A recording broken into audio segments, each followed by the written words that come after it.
Netherlands call it as a gongos, the government NGOs. So why I mentioned about this, because as Fatih already clearly stated that many speeches, many freedoms, sometimes they are neglected or ignored by by the appetite of the development that run by the government or by the regime, or uh, the cultural issues also brought by the authoritarian, the totalitarian, the oligarch, to say that the speeches cannot be step aside because we are talking about the welfare. Then how do you know about the welfare if the people, the neglected people, cannot make a say? So speech here, I would like to say, is very important tools, not as an issue, but as a weapon, as a tools, as a equipment, as a luxurious which you have to use it, not only defend it. In Asia, many attacks that happen to many entities because of their speech, because of their role, or they being the government afraid to them to, because they have so many informations, and from that information they can make some a lot of speech. This is the things that happen. There are a few patterns where speech as a part of uh, role of civil society being targeted. First of all, they are criminalized. This is happened in Indonesia, in Thailand. Uh, they criminalize those groups or or uh, individuals or entities who make a very strong speech contained with a lot of informations about that was something happened before, or commenting about the concept or the legislations that being discussed, or the role of certain politicians. Uh, that is also important, that many speeches being criminalized is very related to the business issues. If you look at the report done by Maina Kiai, the, the rapporteur, the UN rapporteur on freedom of assembly and associations, um, he made a for me, it's very strong, very funny, very attacking the nose of the government, saying that the freedom of civil society is being decreased, but the freedom of the business group is being become increased. So this is what he found. Uh, so that is one. The second one, uh, not only criminalized but also physical attacks to those done the speeches in some countries. Philippines, they have a very tremendous trouble situations with the physical attacks, some of them being killed. In Indonesia, also things like that happen. One of the environmental lawyers also who defend the victims from the one of the industrial attack, give the bad impact to the environmental issues also being attacked. He made a lot of campaign as well to the public. Um, that is the issue with the attack. So you have the criminalizations, you have the physical attacks, but also you are being targeted in the digital environment. Uh, that we got the bad campaign I'm sorry, I'm not using the black campaign because black is not necessarily bad. So there is there were some bad campaigns to those who made speeches, and yeah, lesson learned from Indonesia: the the the fake informations, which I know it also happened in many countries. It's also being exercised in order to how you call it, to eliminate the real fact that done or as a content of that free speech that many activists or lawyers have in some digital space. Tulis dulu ya. So that is attack on the digital or attack by develop the fake information, not only to balance negatively the information that contains speech, but also the bad campaign to attack the personality of the speakers. So those who made a speech. So these are the some of the pattern that took places in some countries like in Malaysia, in Thailand, in Philippines, and also in Indonesia. Then how the mechanism protect, how the human mechanism able to responsible? Is there any way on how the government to protect? Uh, it's only in some countries it's only on paper, as we know almost in many countries in Indonesia, in Asia, they have like the human rights institutions, the national human rights institutions, or they have like the ombudsman. But the way they done, the way they respond to the situation is very limited, very uh, I'm not I'm not saying slow, but they are not fast as they are not as fast as uh, as those criminals, attackers to the freedom of speech done. So in many countries, the human rights friends within the institutions, they are to they are to they have a they how to say it, they are too cautious, they are too polite to respond the criminals, to respond the criminals of democracy. So they are not speed as the human right as a uh, how to call it, very urgent situations. So this is the roughly descriptions on how. And at the how you call it, regional or multilateral NGOs meeting, they able to develop that kind of consolidations. But at the end, you all have to remember, if you work on human rights issues, at the end, in many part of the remedy mechanism, you have to go back to the government where the criminals alive, where the criminal existed. So you have to. I would like to use the title of the book from one famous author. I forgot the name, who wrote the book when she uh, she came to Rwanda after genocide. She made a book, and the book called "Shake Hand with the Devils." Then you have to shake hand with the devils.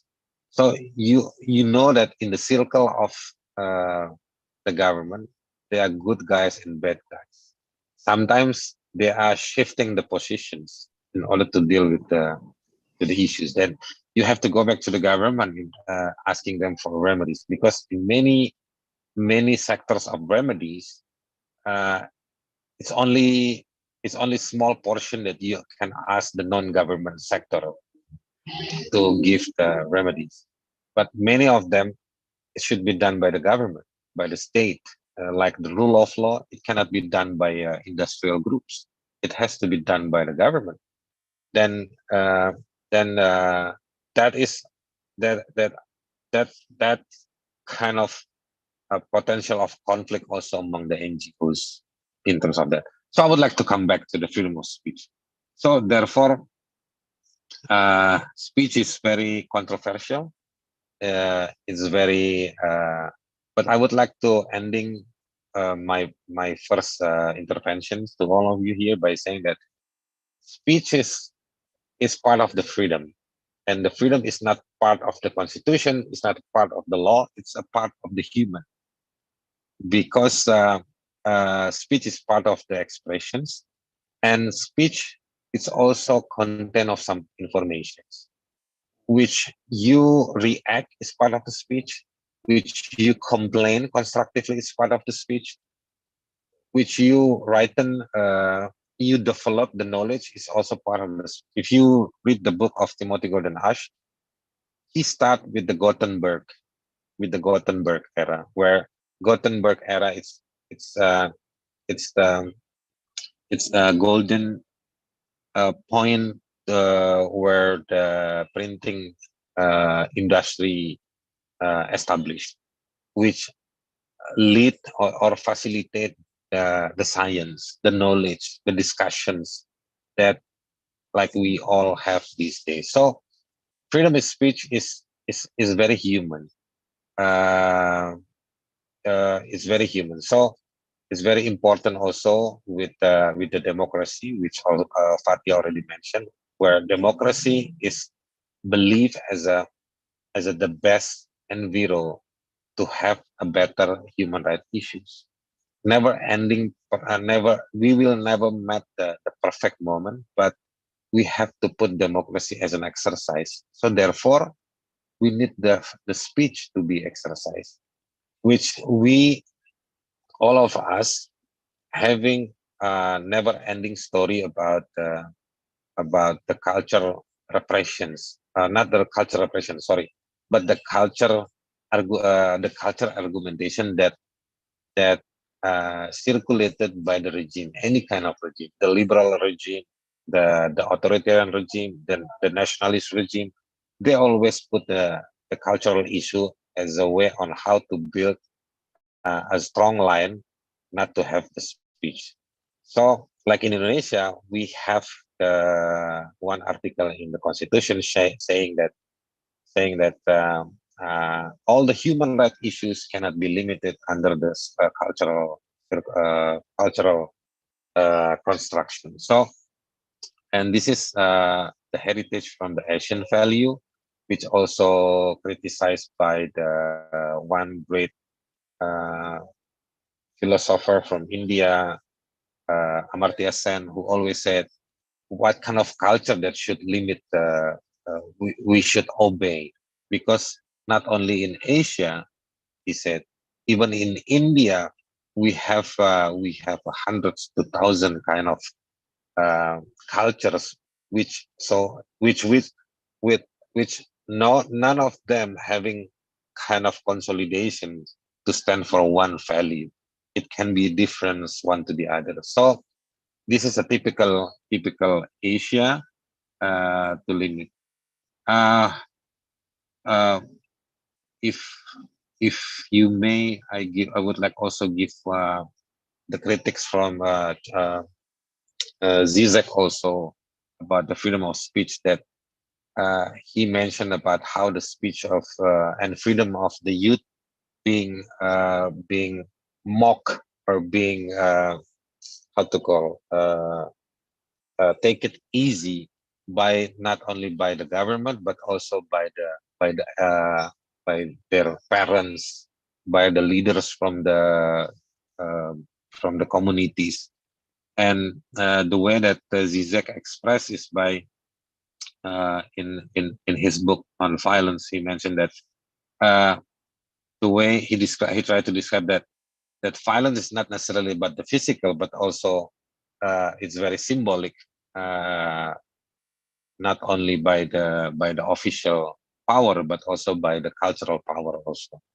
So since you guys are the youth, this why I would like to bring here that the limitation of speech is not only done by the state officially, but also by some by a guy like me, probably if I met in some imbalanced gender situations, a man, tall, uh, dark skin, talk to the tiny white female who just come to that area, then the exercise of limitation, the way that woman asks to you, it can be done also.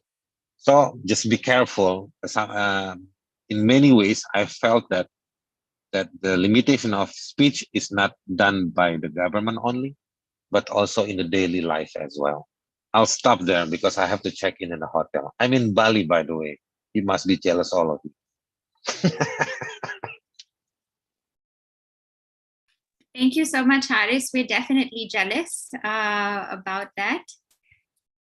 So this was very interesting. And I think that, I'm sure everyone in their own context has seen situations where the government, or as Haris mentioned, which was a very important point that sometimes we don't think about, is that not only is the freedom of speech, which, as Fatia said, is not just about speaking, it's also about art, it's also about any way in which you communicate a particular viewpoint that you have, how that can also be limited by members of your society. I mean, it could be, the mob in some countries, which doesn't allow a certain community to express themselves or exercise this right, or it could be censorship that's being done online by, trolls that are part of, the citizen group or part of one particular segment of society. So these kind of scenarios, I think we can also think about now, because I think that you might have more insights on, seeing those kind of situations in your context. So Fatia, really, I think I will just start off with one question and then check with our colleagues, and also if there's any additional things that you would like to add here. But my first question really is to both you and Haris is, and also in the context of Indonesia, which you obviously are experiencing on a daily basis as well. What is it that usually prompts governments? I mean, why do governments feel the need to limit freedom of speech? And sometimes by disproportionate use of violence and really a heavy-handed approach. So, I mean, perhaps this is a basic question, but I think, and it might be different in different countries, but really just why do you think that happens, and what are some of the signs when you start seeing that this might happen? Yeah, well, first of all, before seeing the situation in Indonesia, and I think this is also happening for instance, in Southeast Asia region. So in Indonesia right now, the government is actually appointing more people into the strategic position, that they are coming from the names of the allegedly gross human rights violation perpetrators, which it was happened during the authoritarian regime. And we already recognize them as bad guys, very responsible people during the human rights violations that happening since 1965 to 1998 during the Suharto regime. And then after 1998, all of them are not really being recognized by the government, basically, before Jokowi in the position right now. And we know that, for example, like Prabowo, Wiranto, or the others prominent general of the national military forces are responsible to certain events of gross human rights violations that happening in the past. For example, East Timor, 1965 massacre, that including with the anti-communism operation, and then also during the enforced disappearances against the pro-democratic activists, which led by Prabowo, and now they are become ministers. They are become advisors for the presidents, and even they are becoming like a very prominent person that being relied by Jokowi as a president. So it is actually very difficult for us to advocating or to speak anything about human rights, because now Jokowi is not necessarily being further from the human rights violators, but he is actually being closer to them. When we know that we already delegitimized those names, Jokowi recognized those names again. So when we try to advocating something about past human rights violations or even about the current human rights violations, the government already have their own definitions on human rights.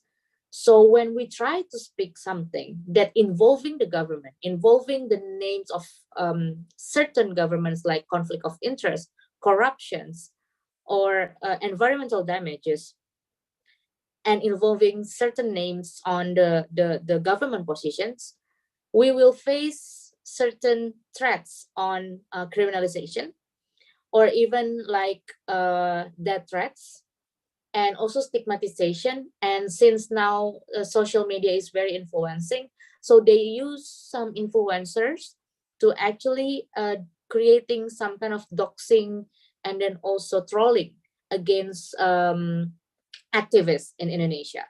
So it's not only creating some kind of like um, you know, stress, but it's also creating like a cyber torture impact here, because the special reporter already mentioned that torture is not necessarily happen when the victims having like a severe pain or injury in their physical bodies, but also as a mental situation. When we have certain threats, it could also creating certain symptoms of cyber torture, which is very new, that being raised by the special reporter in 2019, if I'm mistaken, because of the trends on how the technology being used to actually um, repressing those movements in social media. Especially during the pandemic, we do a lot of like movements, we do all the mass demonstration digitally, virtually, between civil society organizations. So when we practicing a lot of freedom of speech in our social media, then our social media will become like target for doxing and then also profiling and trolling. And not only that, but we are also being hacked, and we don't know who actually hacking our systems. And the government never actually being accountable in resolving those kind of issues. We have electronic information and transaction law, which includes about fraud and then also about the digital security in the internet sphere in Indonesia. But then the government only used the ITE law to actually criminalizing people that criticizing the government. And even now in the new criminal code bill, the government said that, and the House of Representatives as legislative body mentioned that we want to actually exiting from the colonialism era, which our criminal code is actually coming from the Dutch because of the colonialism. So they creating the new one, but apparently they make one of the most problematic article, which is about the defamation against president, to come back again to the criminal code bill right now. So if that criminal code bill being enacted by the government, we cannot actually criticizing the government, because the line between critics and then also defamation is very, very thin. And in the concept of freedom of expression, any kind of expression, when we have some kind of dissatisfaction against the government, it is actually free.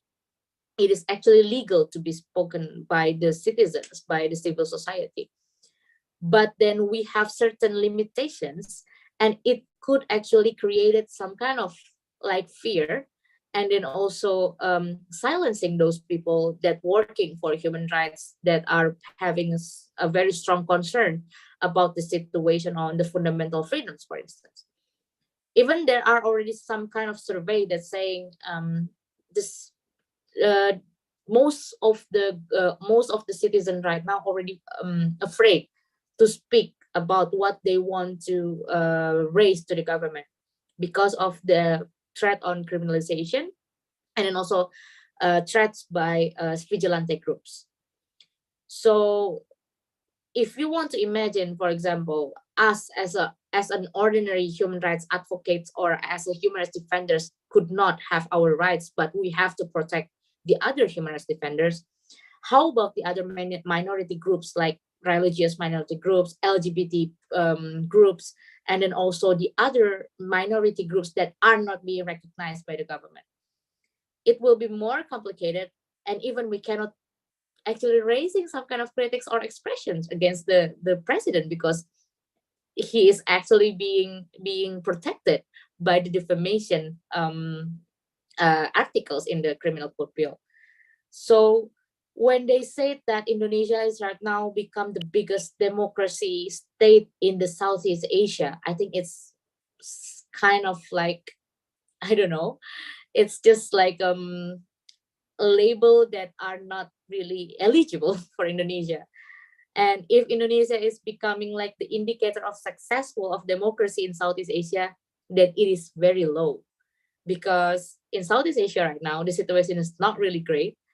Even in Philippines, the successor of Marcos is already become the president right now. So we are not only reclining in Indonesia, but also I think in all regions in Asia, we are all reclining, or even we already have like a closing civic space.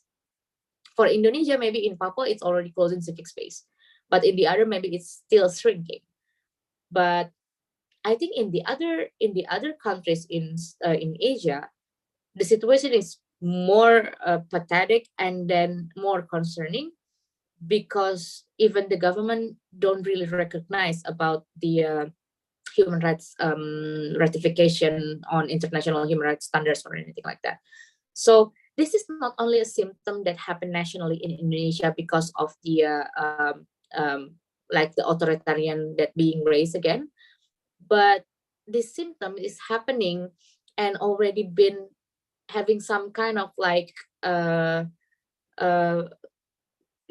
signs from 2000, maybe 2014, 2015, because it was when the rise of populism is actually coming to certain elections that appear in US, and then also in the other countries like in France or in Germany.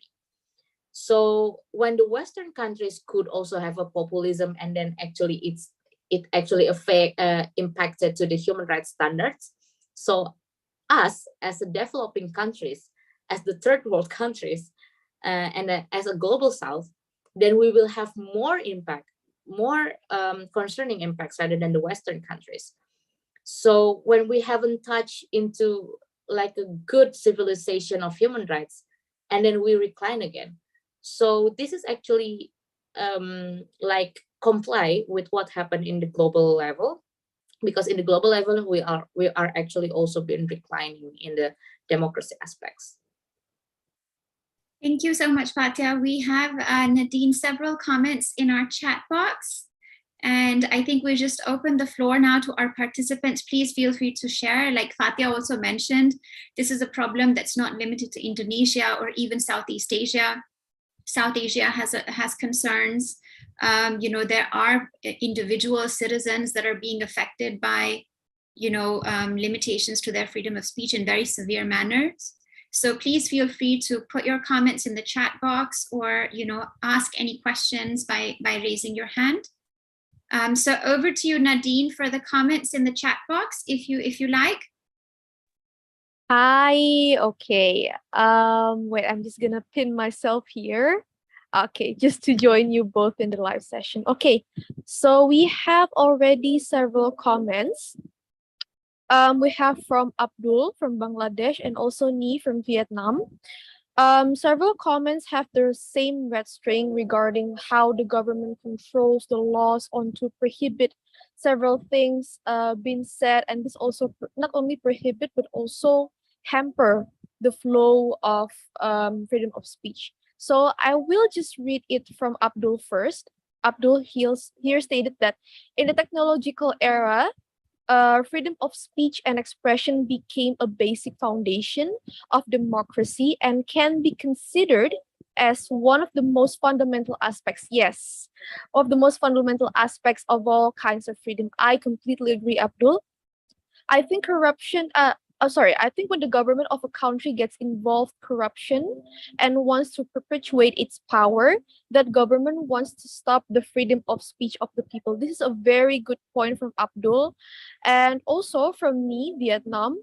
In my country, the government actually control or all of our journal and even the social media by many laws. So same thing happened also mentioned by Fatia and Haris in Indonesia.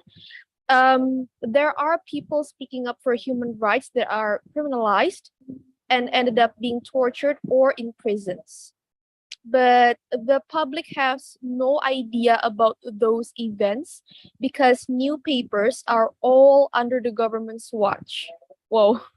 People don't even have the freedom to access the information at all. Yes, and by this, I also commented below just to get in touch with Abdul and also me that we can see the government is hampering critics, not only from individuals, but also from a group of people like the CSOs for specified human rights, CSOs or organizations, as well as activists or just the media.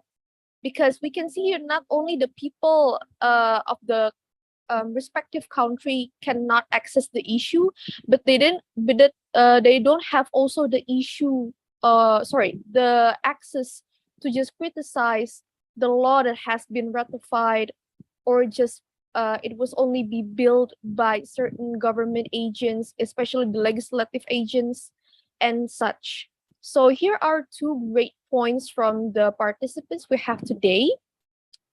So please, for all the colleagues here who are attending, please feel free to just comment through the chat box or maybe, okay, we have a raised hand from Jiwan.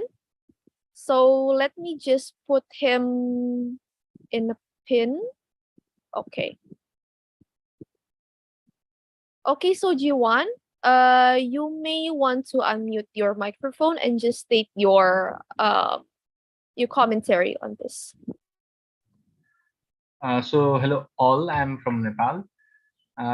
In regards to the freedom of speech and expression, I have observed that in Nepal also many political parties advocated for the freedom of speech and expression. But when they grabbed the ruling position, we saw the tendency that those political parties limiting the freedom of speech and expression of individual and CSOs even.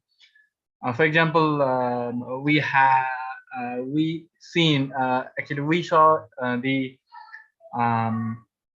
information and technology bill and media bill registered in our previous government's tenure, and actually many journalists and many human rights activists and civil society members actually criticized the move, and now the bill seems no any result from the parliament. So, and there is also some kind of disagreement, not really disagreement, but confusion. Yeah, I generally perceive that some of the regimes, some of the political parties and groups are justifying freedom of speech as an excuse to commit hate speech against minorities and ethnic indigenous people.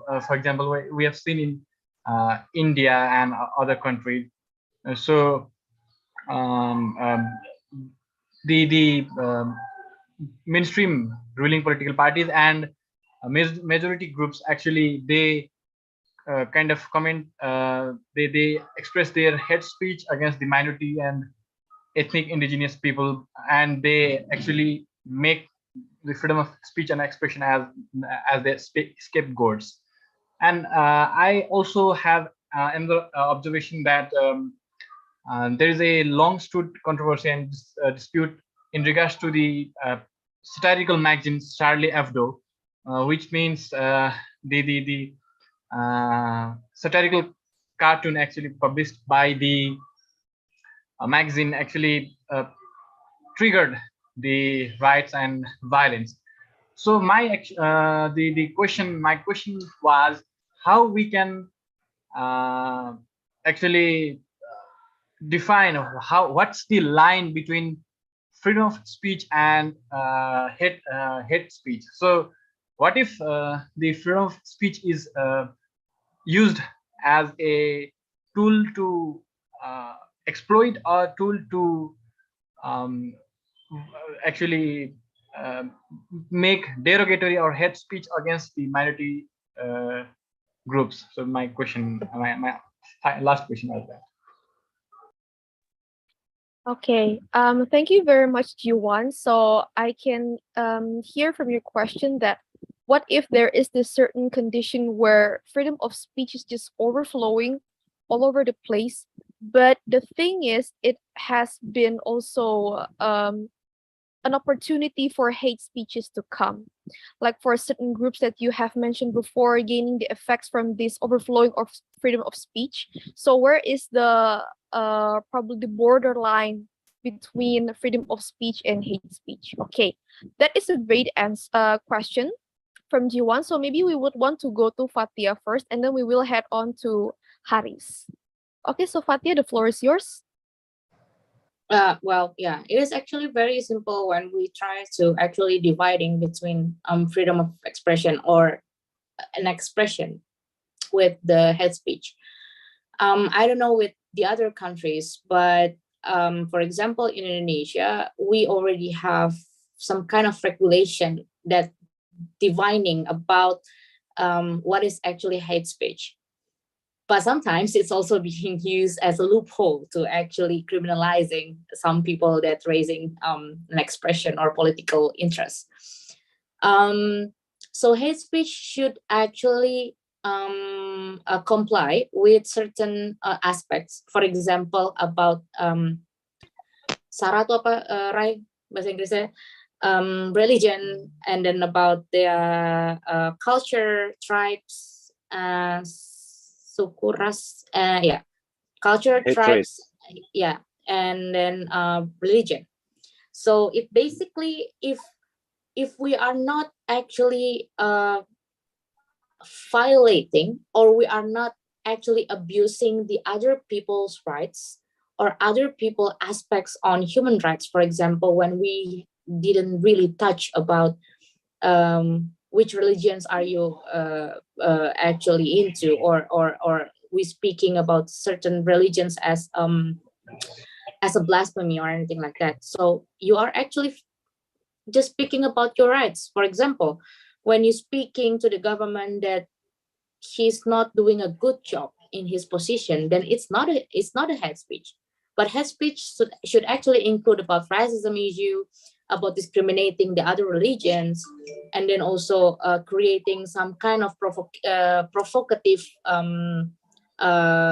issue, which actually creating some kind of certain conflicts between the society. So there is actually a very big line between the difference on the hate speech and then also with the freedom of expression.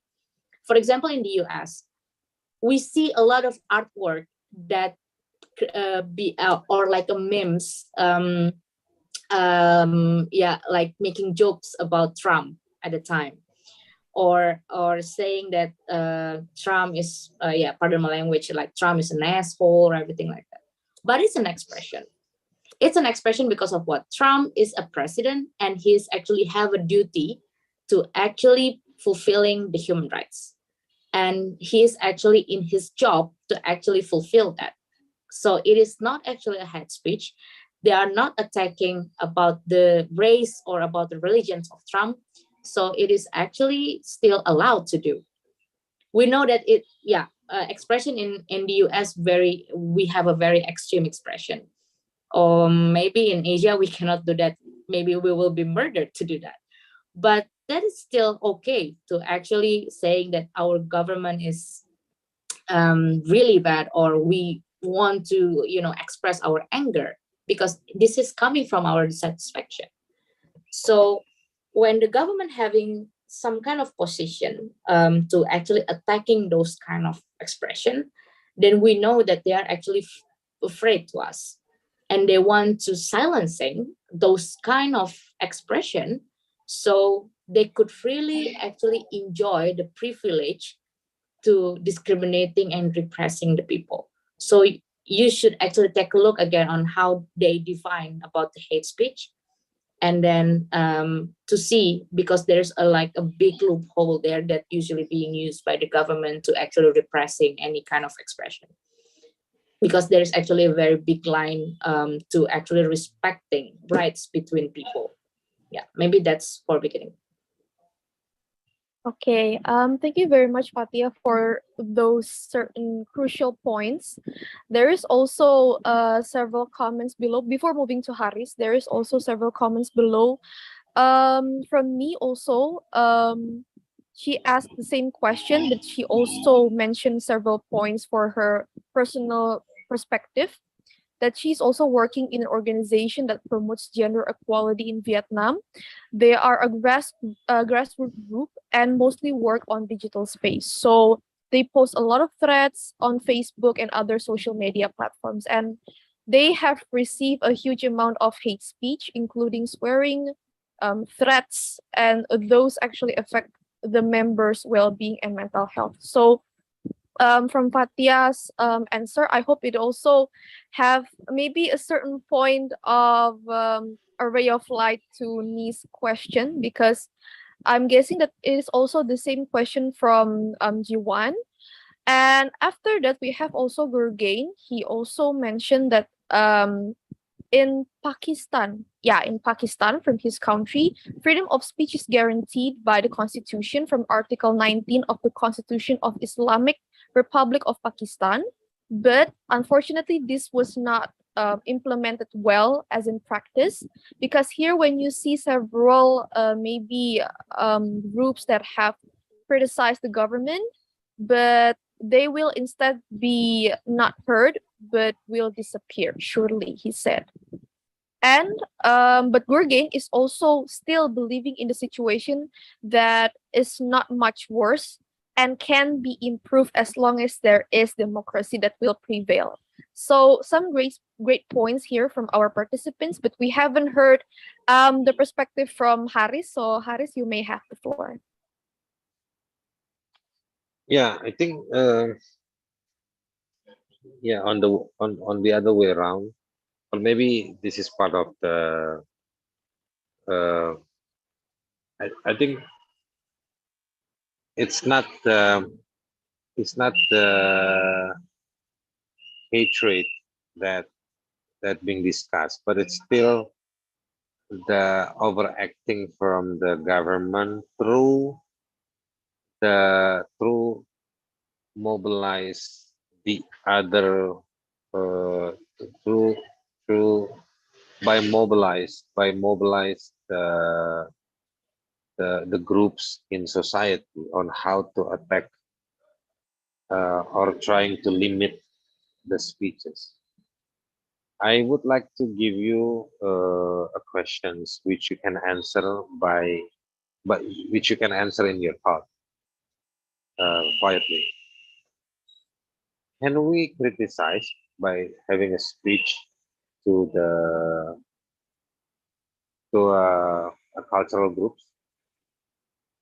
I think yes, because the human rights issues is not only looking at on how the government repressed to the ordinary or to the weak people or group. But I made a mistake. But since all of you may come from Pakistan, but also in many areas also, how you call it, the repressions to the woman who, those who, women who made a honor killings. Honor killings is a life not by the government, not by the rule of law, but by the rule of the community leaders, right? Can we criticize? Yes, of course. But at least, or maybe at least we can, if you look at the, I have a book called Human Rights and Anthropology. The book is very nice because it's described on how the academic groups, the anthropologists criticize the human rights perspective. The human rights academicians also criticize, let's say, like the FGM, genital mutilation, as well, which defended by some anthropologists that known as a worldwide academicians. From the human rights perspective, from the human rights angles, from those who build the empathy to those who are victimized by the communities, can we criticize? Yes, of course. Yes, of course. So it's very clear, no doubt about that. If you doubt on my comments, then you can take a look to some special rapporteurs report, like freedom of, yes, like the working group on women and violence. I mean, they have plenty of examples on how that things happen and be criticized. So I would like to, before I continue, I would like to come back to my initial positions that speech is not only a right that you have to, defend for without having that to exercise the speech. The speech is a tools, it's the luxuries on how you to advocate the human rights issues. What is the human rights issues? Tortures, violence in the communities as well. So therefore, I would like to give you a hint, not necessarily as a conclusions, to say you may exercise your speech if you have a good reason. If you have a good reason, like there was a violation behind the speech. But if you criticize a communities or an ethnic group without having a cause, a factual cause, then you are like opening a chapter for everybody throwing a pain to you. So therefore, just be careful as the leaders in or as influencers or as an advocate to make a say about something that related to a conception. So a conception, it has to be challenged by you need to have a reason, or you need to have a cause to challenge a conception of one ethnic group or one cultural group, something like that. And the way you develop the speech, it's also need to be, let me try to make this simple in a good way. Why? Because in many experiences that I saw, you can be easily being how you call it, head to head with those informal groups who mobilize their energy power to attack you by report you to the police. If the police is not working, they can bust you. They can come to you. They can exercise another hatred to you, attack your personality or physical one. So these kind of things. I would like to all of you also, if you have a time, to learn about how the no limits. This is my expression. No limits of freedom. That it has become a national value, which is France. I forgot the name. They are not call it as a freedom. They call it as a. I forgot the title, the word, but by the French people, uh, freedom is something taken for granted if you are a French, if you are a French citizen. Why? I was invited 2015 to learn about their conceptions. To many people there, I always say, why you have this kind of freedom? They said, they said, because the current republic is the fifth republic, Harris. You know what does it mean? It means that we've been killing one to the others. We've been hate one to the others. We hanging people on the street one to the others for so many times. And they said we tired with the religion conceptions, we tired with the religion identities. We would like to so we put a little bit outside those kind of identities. So that's why we are not coming as a French nationalist groups, but we put as anybody you would like to become.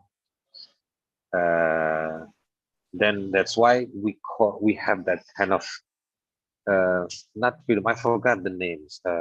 It's here, but I cannot spell it out. I will come back to you all once I have. So that's why you can have like Charlie Hebdo magazines there, which if you bring or if you publish that kind of magazine, let's say in Pakistan or in Indonesia, that office will not be longer than 1 hour. It will be burned down, I'm sure. So, but the way they made a speech about Jesus Christ, about Muhammad, about all the religious conceptions, it's totally jailed. If you apply that kind of things in your country, it's going to be jailed. But that is okay. So that's why all countries in the world criticize French government because they let this kind of magazine exist. They always say that this is our conceptions. This is our conception. The things here that I would like to share to you that imagine if that kind of speech has become an identity of one community, then how? I would like to give you on the other way around. But this is not something even secure or safe. A couple of years back, there was a comedian. He made a stand-up comedian, and he made a joke. He made a joke about Jews. So a Jew fundamentalist attacked him.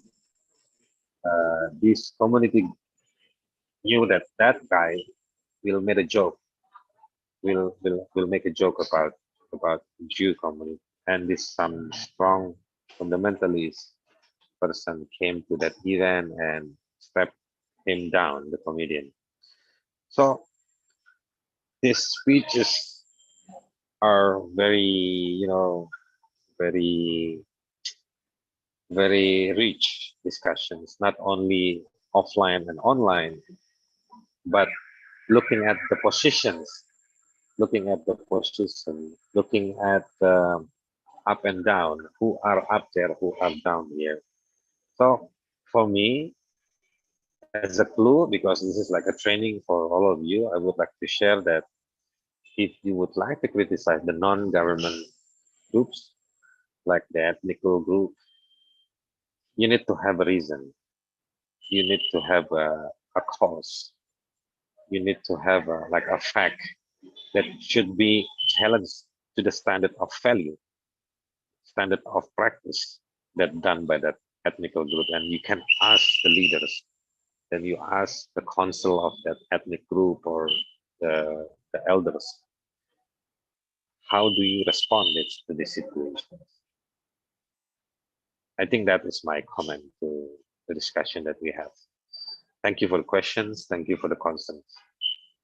Okay, thank you also, Haris, for not only you put up such detailed answer, but this also can be a reflection question and statement for all of us here that we have the rights to maybe just criticize or just to share our thoughts from the most simplest examples from social media by maybe just like me has mentioned in her comment section that we can just share our thoughts through our organizational social media, but we also have to filter some of the thoughts and also filter maybe some of the keywords that might be sensitive to several groups. So that is a good reflection point for us all. Now, seeing that there are still three participants who have raised their hand, maybe I will just start from, okay, from Daniel. You may open your camera and also unmute your microphone. Okay, thank you for the opportunity. My name is Daniel and I'm from Indonesia. I'd like to ask, when we talk about freedom of expression, especially in Indonesia or in Southeast Asia, it is often confused with some of cultural things or others.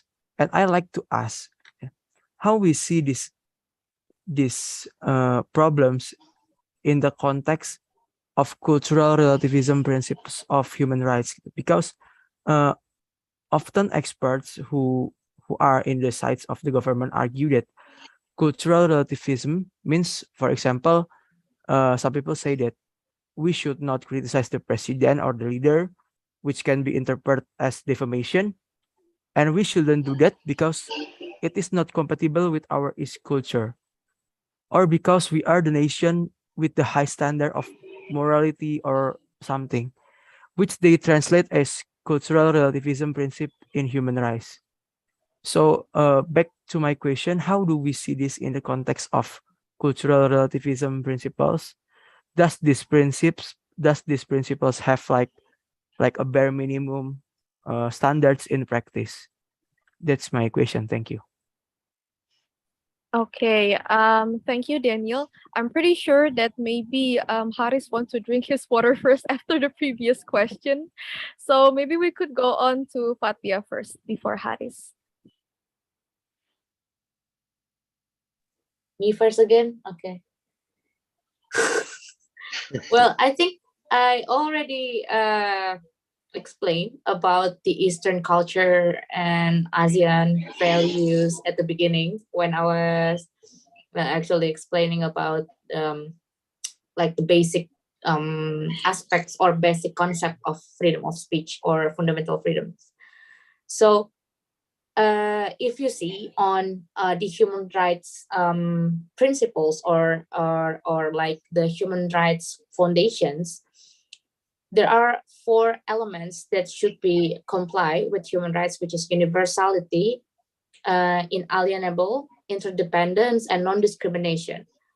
those issues are not actually included about Eastern cultures or Asian values, because human rights should be applied equally in any regions, in any spaces, in any, to all human beings. Not necessarily that people that living on the eastern part should do this and that, or on the western part that should do the other things, vice versa. So the universality of human rights actually demand the states to actually comply with the human rights standards that already regulated within the several conventions that is being fostered by the UN mechanism in the OSCSR. So when we say that, or the government said that, well, the cultural relativism, that's why we cannot actually promoting or protecting the LGBT groups, is because we are from the eastern part of the countries, or we are in Asian values, or because of the religious aspects, or any other aspects that they actually want us to comply. It is actually not being allowed in the principles of human rights because of the universality and inalienability. So it is very relevant when we said that, or the government said that the Eastern culture should actually being considered in the human rights that we are being recognized. It is actually very partial, and then it's not a human rights when the government is actually having their own definition about human rights, because it's not the international standards, it's not universal. So we cannot actually recognize those kind of issues in the human rights aspects, because human rights is very equal. We have a very equal prospect here and principles. So the government could not actually or necessarily speaking about their own definition. I mean, if they want to debating about, well, in Islam there are no human rights definition, no, they are wrong, because in Madinah Charter it's also saying about human rights. Or in the other like very old regulations, perhaps the Haris as a lecturer in law could actually speak about like the history of human rights, but Magna Charta already said about human rights. Maybe they don't really explicitly saying it's a human rights, but it's actually been already been regulated, even though in the international forum or international arena, human rights just been recognized after the World War II, which happened in 1948, when the Declaration on Human Rights happened, Universal Declaration of Human Rights happened. But actually before that, in Madinah Charter or in the other regulation that coming from very far before the World War, human rights is already there. It just needs to be recognized equally and being regulated by international government organization, which is UN. So it's a standard minimum. It's a standard minimum to actually implement it in several countries that is actually comply and ratifying that. And they already committed to do the implementation on human rights. So this should not necessarily cherry picking the issues on human rights, including the fundamental freedoms. Okay, thank you, Fatia, for this. I think before we are going to give the microphone to Haris, maybe we can take, because these two hands are still hanging, they're still raising their hands, so maybe we can just conclude the last two questions first, and then we will move on to Haris. And maybe if Fatia have... Maybe my suggestion, since already answered by Fatia, maybe we can continue to the other questions. Okay. Maybe Yeah, sure. No problem. Thank you. Thank you very much, Haris. Okay. Thank you again, Daniel, for your question. We will now move on to our we will move on to our next question from Mahnur. So Mahnur, you may turn on your camera and also unmute your microphone. Hello. I'm sorry, I cannot turn on my camera right now due to some connection issues, but I will go on with my question. So my basic question is, what is the objective way of looking at the freedom of expression or freedom of speech? And I would like to contextualize the question in two scenarios. So first of all, I would like to come back to the Jeevan's question, the one about the religion, using religion, that where do we, draw the line between hate speech and the freedom of speech? I get the points that Haris and Fatia has also already made, and I get that Haris said, you should not talk about the issue that does not concern you if there is fear of a community attacking you. But I want to just ask, what is the objective way of looking at these things? Because if we look at the controversial issue of religion closely, religion which actually affects a lot of people at a lot of levels, and if it is being criticized, and then it is being labeled as hate speech by that particular group. So, there can be a thing like a certain religious group might build more pressure, and that they may label the particular speech as hate speech, while another religious group might not exert as much pressure, and the criticism might be going on onto their religion. So in effect, what we see nowadays is that social media is blocking some of the content that is related to one religion, but the other content is going on as it is. So I think I want to come back to my question, that what is then the objective way of looking at it? Like, where do we draw the line? Because I personally would like to know that where we should stand, where we should campaign, what should we campaign for. And then there is another context. Coming from the international relations background, I understand that we are living in an era of hybrid warfare and populism.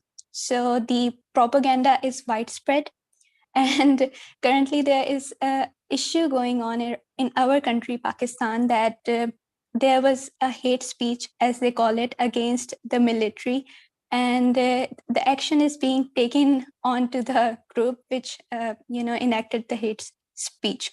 So if I explain it, it is very true that a particular state can devise a plan of propaganda to poke holes into another state in order to weaken it.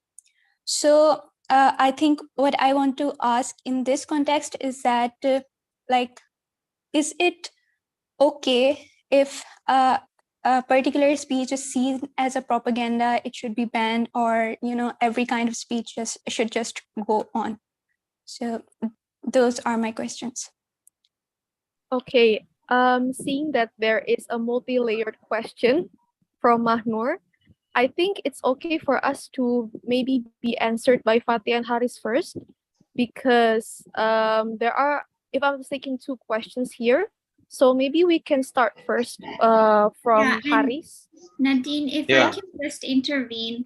Yeah, sure. I think that our conversation is becoming a little bit narrower on what freedom of speech means, or maybe even what hate speech entails, to just the context of religion, which of course is important. But I also want to just bring back here what our experts have already mentioned in terms of other limitations to hate speech, and what our participants have also mentioned in the chat, which is also about when there are attacks against the government, and that is very that's repressed, but also, for example, in the context of women's equality in society and hate speech against women, or the use of defamation laws.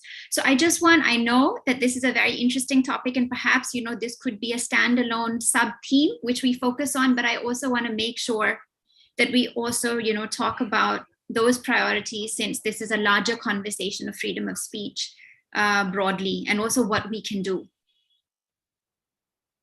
Okay. Yeah. Thank Okay. you, Fatima. Haris, you may have the floor. I just would like to reiterate that freedom of speech is, if I may explain by using the international standard, by very legalistic way, the article for freedom of speech is different to article of propaganda and also hate crime. So if you look at the ICCPR, for instance, freedom of speech is very clear stated in Article 19. The limit, the limit not to do the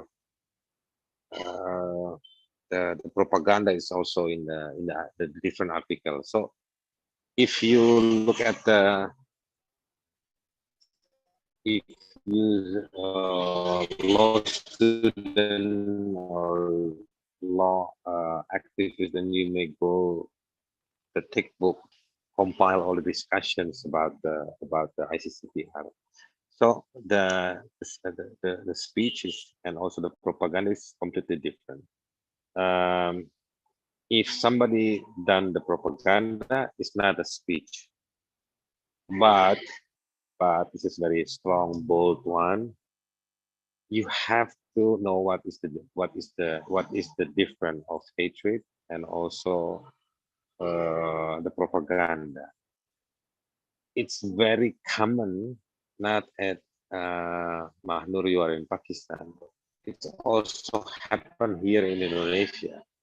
I talked a few times with a friend in Malaysia. The ordinary people, the non-human rights politicians, they always use or say it like this: you cannot use your freedom to do the propaganda. It's not a freedom. Come on. You have the space to talk. The space to talk is not necessarily, or it doesn't mean as a freedom. Freedom, it doesn't mean that we can say anything. Freedom, it has to be used to promote the dignity of every humankind, that you work on to support them, to increase their dignity, to bring them out from the unlucky situations, to achieve your more goals, to get a better conditions, educations. That is the speech is for. You may use the speech for nothing, but if the speech, if the room and the space, the energy being used to attack the vulnerability of every person, that is not part of the speech. So I just give you the method on how to differentiate between the freedom of speech and the propaganda. You mentioned about how the propaganda also being exercised from one to the other countries, like Zelensky to Putin to Zelensky. Of course, for me, they are both are responsible or committed human rights violations. And of course, the weapon they able to cover up the weaknesses of the failures by having propaganda attacking one to the others. So I think it's very from the human rights conceptions. I'm talking to all of you because you all are having a bright future advocate on human rights. So I'm talking to you not as an ordinary student. Uh, I'm challenge you all that to to, to make sure then as a homework for all of you to develop your knowledge and belief that the propaganda and freedom of speech is completely different. And propaganda not only to the religions, but also to hatred is not only to religion, to any kind identities or natural tendencies that belongs or exists to anybody on every kind. So since the time is very limited, so I stop there to Mahnur. Uh, please do not satisfied to my answers. I hope that you work more as to know more about the conception. And then you may also take a look to the articles in every international human rights article conventions, which always state they always have one article to let them to let the readers know that none of this article in this convention can be used to neglect, to delay the existence of rights that uh, recognized, clearly stated in every convention. So I think you cannot, you cannot, we cannot use one right uh, to eliminate the other rights that belongs to anybody outside of yourself. That's my response Okay. to Mahnur. Okay, sure.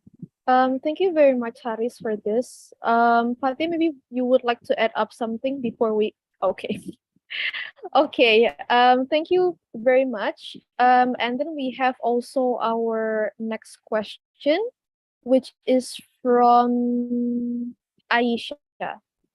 Okay, so Aisha, you may have the floor.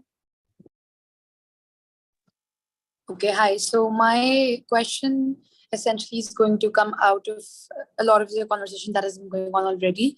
So I just wanted to point out a few things. For example, as Fatima mentioned earlier, so I come from Pakistan. Here, women rights, for example, or women's expression or freedom of speech is very, very limited and is always kind of molded into something which is not really uttered. But, people end up, certain groups of people, certain religious groups, certain political groups, they end up molding, changing the words, putting words into the mouths of women in context to a few political movements that have been happening recently by the feminist collective in Pakistan. So, for example, there's been this women's march that happens all over the world, but in Pakistan specifically for the past 5 to 6 years, it has been taking place. And every year around that time, we see a lot of propaganda against women and their right to the freedom of speech online and also via social media or television or all of the platforms. So what happens is that multiple times banners or posters that women are holding, they are photoshopped. And even I was a participant once and we were on a particular march. It was also one instance is from women's march and the second instance is from the student march where we were marching for rights of students. Our video clips were taken from those particular marches and they were converted into another video where the subtitles were changed of the entire and the context was changed and we were accused as women out of hand in Pakistan. They use a specific term as besharam, which means somebody who is shameless, who does not have honor, and honor is a very big thing in Pakistan. So the entire idea of how and why we wanted to march or why women march essentially in Pakistan and how we express ourselves in terms of speech or using art. Second instance is a very well-known renowned artist from a very renowned institution, university in Pakistan. she started this campaign of menstruation hygiene and menstrual general awareness, and she used her art to represent that in the university, which faced a huge backlash. So that freedom of speech then again was really, really usurped, and was kind of, there was an end to that before even getting to a start where these conversations would become mainstream.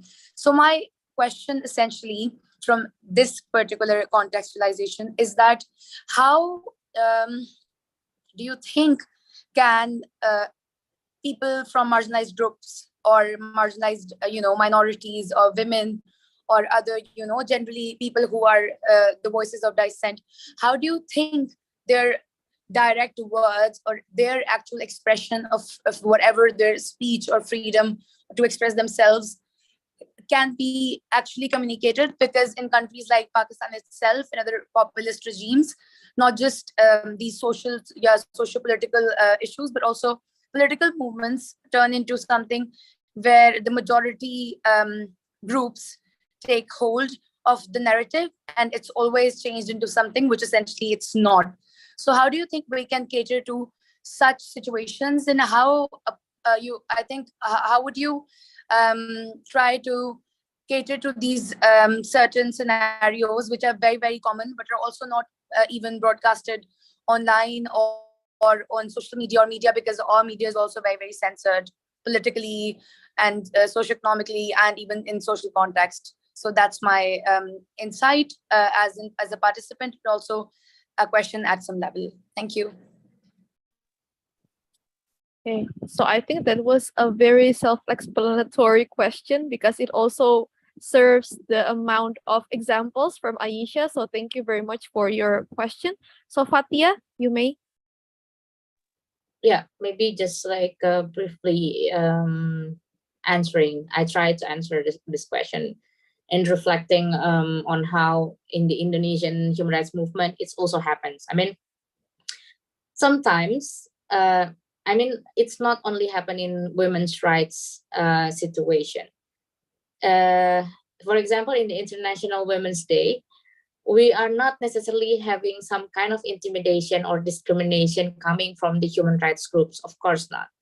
But it will come from the religious groups because, they are very conservative. So sometimes in Indonesia, they try to actually saying that a lot of, what is it to call, like women's rights is actually allowing zina in Islam. And then also it's not really being considered because men should be in front, right? So it's very patriarchal. But sometimes as well, in human rights movement, we are very fragmented, not necessarily that fragmented as big, fragments, but in certain groups, women's rights or preventing the sexual violence, I mean, it's a very basic standards.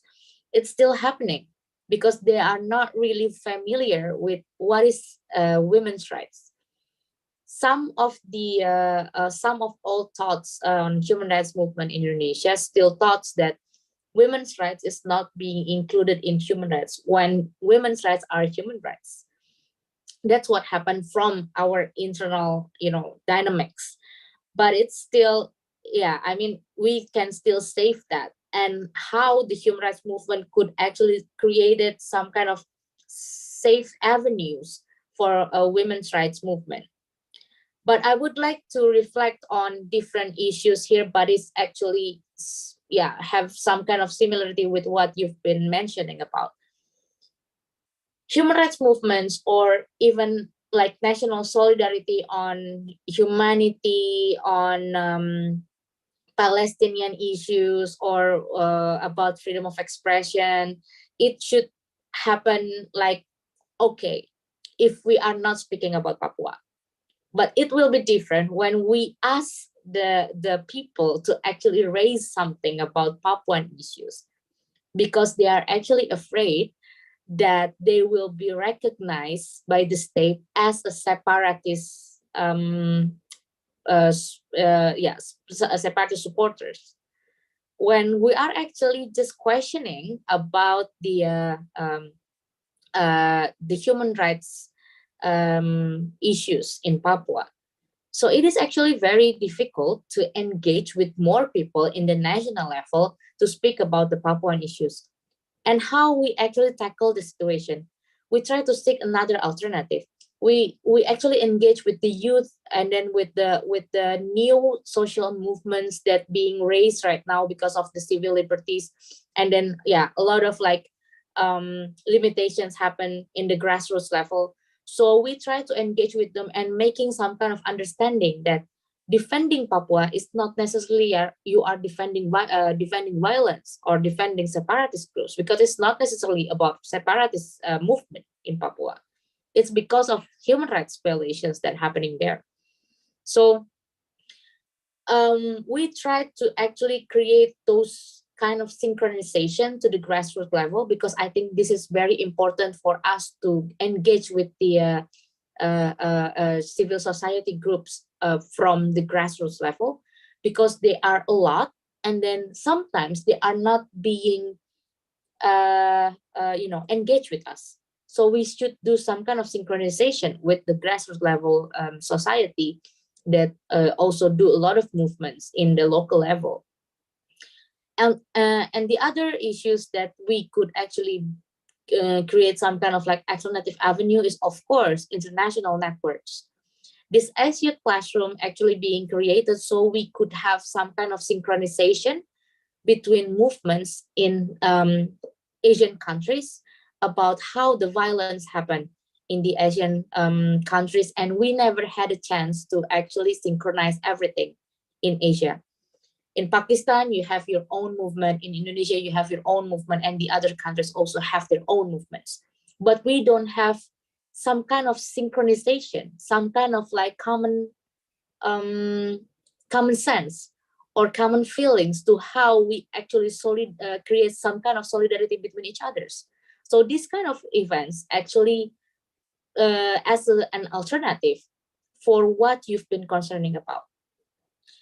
This kind of events, this kind of initiative, or any kind of international networking and then learning best practices in each other should be I think should be more events on that, because the situation is not only happen nationally, but we have to actually pointing our fingers to the international government, because they are not really giving us any satisfaction on providing us fulfillment, protection, and respecting human rights. That that eventually could lead to violence, torture, and everything that happened in the Asia and Asian regions. I think don't have some kind of prevention on torture or even protection on human rights defenders. So that's why when you already met your friends here, your new friends that coming not only from Pakistan, but also from the other countries, this is actually the time for you to actually consolidate yourself with the others on how to claim your space again, on how to actually raising the similar problems. This is not actually happen in Indonesia, this is not happen in Pakistan, but all over the world. So this is actually a good start for all of you from young movement to actually raising your concern and not being afraid to being criminalized or everything, because you have a lot of hands here, a lot of solidarity here. And we are in this together, like what we, in women's rights, we have Me Too, and probably it could also happen in the human rights movement. So yeah, I hope that this kind of concern or situation could raise with all of you, and you could have new movements actually internationally to speak about the human rights issues everywhere. That's so true. What can I highlight from the answer is that the power of brainstorming, the power of connection, whether it is nationally or regionally or maybe internationally. So we have this sort of terms that we can use daily, Aisha. So we don't really have to worry about these concerns in the future. So thank you very much, Fatia, for bringing this up. Maybe from Haris, would you like to add several things? No, I think I just would like to wrap up by saying that congratulations to all of you. I felt that you all are part of the discussion, not only tonight, but it seems like you all are in the middle of discussion in the society about the human rights issues. Very engaging to the situations, the human rights discussions, questions. So I think I just would like to thank you and challenge you all to have a better struggle for human dignities in the future. That's all. Thank you for the words of wisdom, Haris. We definitely need it because we still have That is several my classes to go. Yeah. my middle name. No, I'm joking. Awesome. That is the spirit that we need, actually, right, Fatima, for the students, for our Yes. colleagues. But I'm going to just request both Haris and Fatia, you've said a lot, but just quick actionable tips, for our young activists in this class who are going to be using their freedom of speech to talk against violations in their context, maybe if it's in their society, in their family, against their government, against private groups. What are some of the tips as human rights defenders that have been doing this for so long? What is it that you can share? What should you do? What shouldn't you do? Just quick bullet points, please. Okay. So from me, yeah, I think first of all, in the family, you all are, maybe some of you already make some hostilities with your families. Me, with my dad, with my mom, I always said yes. This communist is like this. Yes, it's okay. If the Ahmadis, they are not Islam. I said, wow, you cannot say like this. You don't know anything. Then I reply, okay, I'm younger than you. Because your struggle is not at home.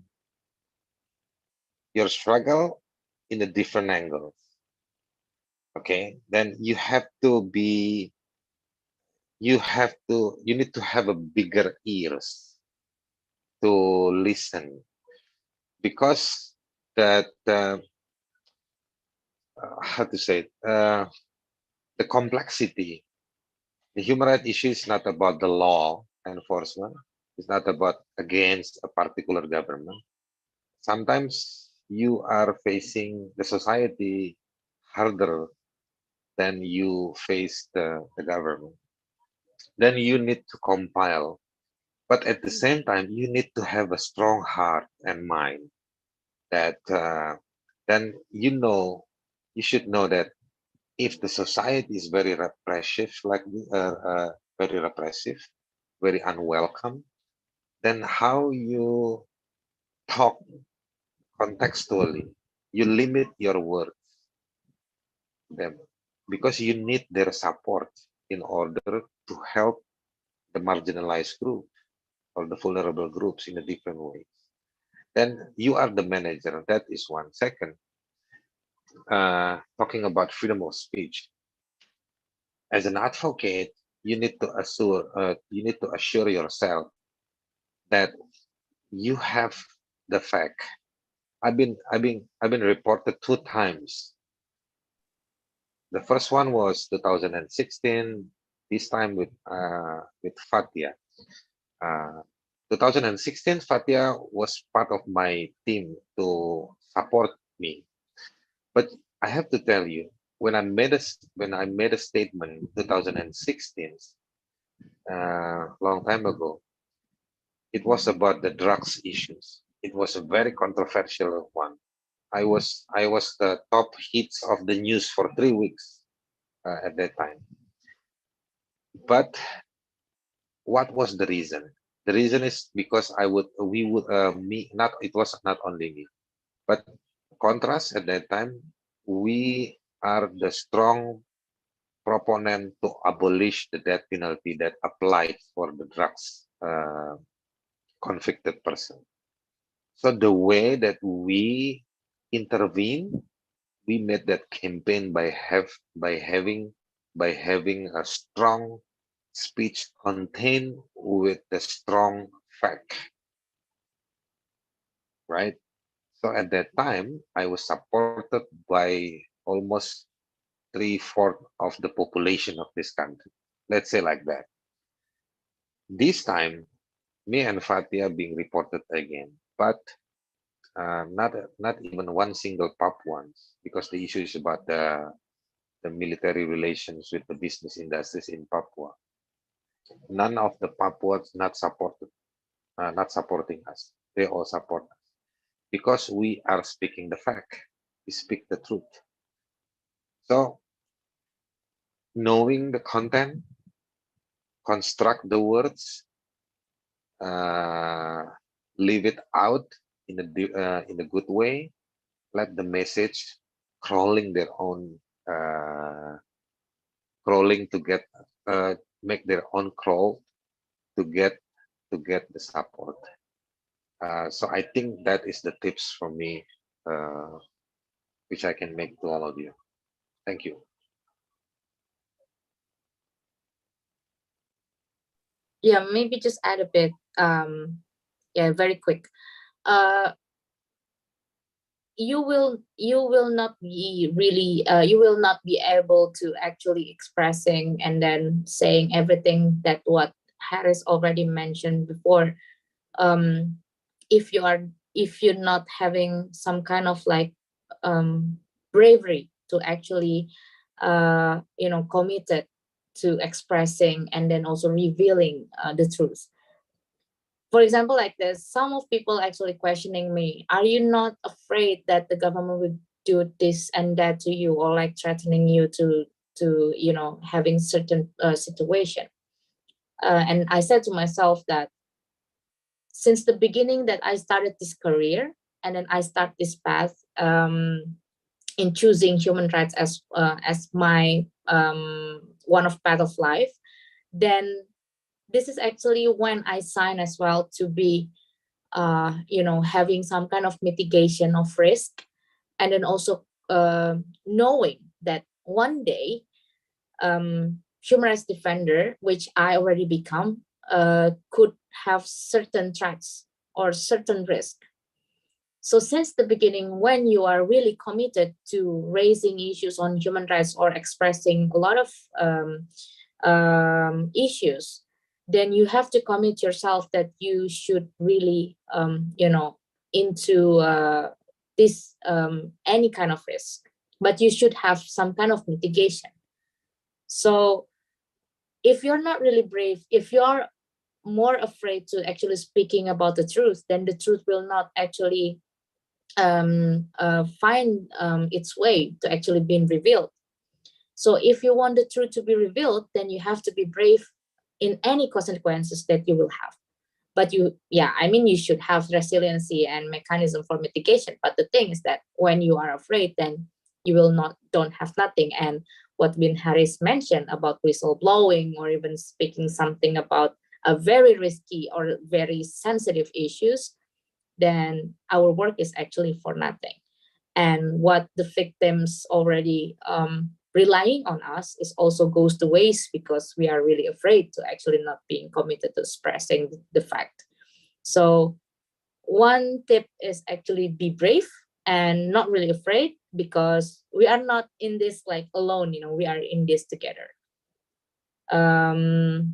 So that's why I think this solidarity and then also this kind of movement is also very important to strengthening the human rights movement as well. Thank you, Fatima.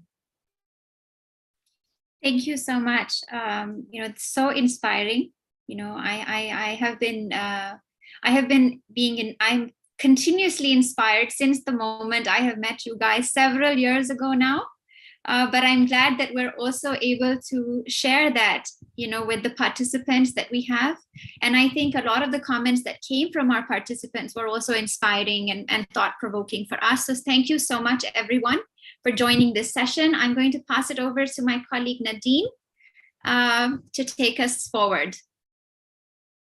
Okay. Hi. Okay, wait, let me add another spotlight of me. Okay.